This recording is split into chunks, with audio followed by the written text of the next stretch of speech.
primeiro governo da ditadura militar foi de Castelo Branco, que governou de 64 a 67 e ele deu forma ao militarismo. Assim, ele constituiu o Sistema Nacional de Informação, a CNI, o Centro de Informações do Exército, a Lei de Segurança Nacional e ele criou os atos institucionais que sobrepõem a Constituição.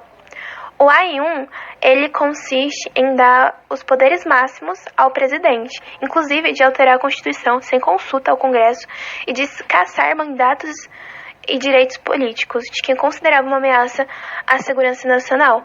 E o AI-2, ele extingue os partidos existentes, criando o bipartidarismo, que foi a da ARENA, Aliança Renovadora Nacional, que é o Partido dos Militares, e o MDB, que é o Movimento Democrático Brasileiro, que era o partido da oposição.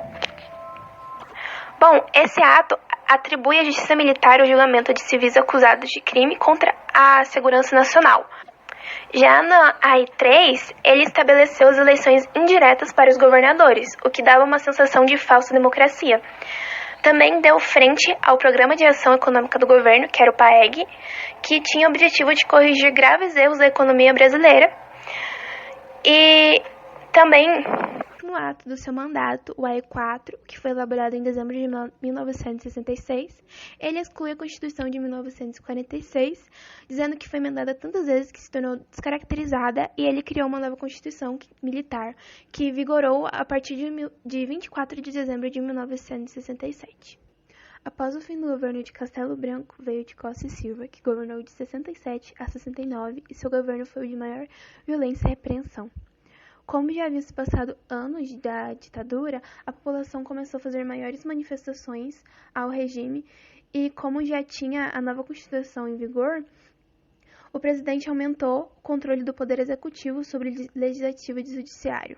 Só que em 1968 teve o assassinato do estudante Edson Luiz, que estava protestando contra o alto preço das comidas nos restaurantes universitários, e ele foi morto por um policial da PM. E isso alavancou os protestos dos estudantes, e o principal delas foi a passeata dos 100 mil. Só que, após isso, Costa e Silva assinou o AI-5, que foi o pior decreto da ditadura e tinha 12 artigos e uma emenda, sendo os principais a censura à oposição.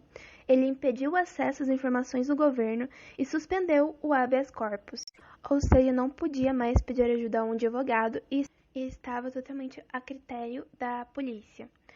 Também proibiu a liberdade de expressão e censurou a música, a imprensa, o cinema, o teatro e a televisão, criando a lei de imprensa, que decretou que os jornais e rádios não poderiam publicar algo contra o governo, porque senão eles seriam punidos. Além disso, foi estabelecido também o toque de recolher em todo o país e foi criado o crime da vadiagem, que só permitia alguém na rua após as 20 horas quem trabalhava e tivesse carteira assinada. Assim, podemos perceber que a perseguição, tortura e punição contra os opositores e a população aumentaram. Entretanto, as organizações esquerdistas também aumentaram e foram criados grupos terroristas que assaltavam bancos e sequestravam embaixadores em troca de presos políticos. Só que, por mais que esses grupos tivessem ações de impacto, não eram suficientes, e isso foi argumento suficiente para que os militares pudessem prender, deportar e torturar centenas de pessoas, todas as que discordavam do governo. E esse episódio ficou conhecido como Anos de Chumbo, que foi de 1967 a 1974.